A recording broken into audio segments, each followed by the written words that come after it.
Using our biggest brush yet, we're going to make a green sparkly squiggle across the page, followed by a second squiggle.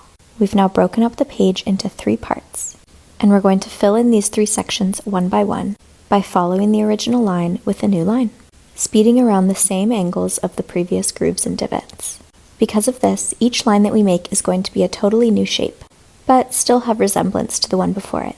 Sisters, not twins.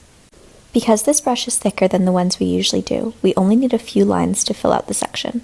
For this piece, our focus is the consistency of the white lines or negative space between the painted lines.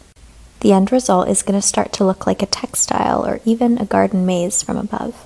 If I was the director of Slytherin, this would be the wallpaper in the common room. We've now moved on to the center section of our 3, dancing the paint around the page until we fill it in completely. As we move throughout these loops, I imagine a car driving through the windy, beautiful roads of France.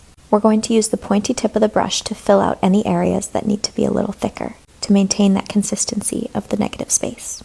This brush is a Princeton Round number 5, and it is extremely versatile.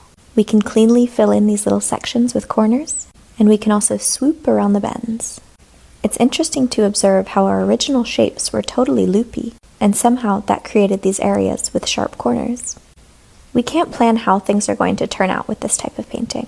All we can focus on is the current line we're doing, and how it lays across the one before it, and these little negative space teardrops that keep happening, and on taking a brain nap and not worrying about anything else as we let the paint flow. At some point we're going to look back and see this crazy beautiful pattern all across our page, which is kind of like looking back on 2024 right now. Looking back, I'm sure a lot of it ties together in a really pretty way. That's great, good job.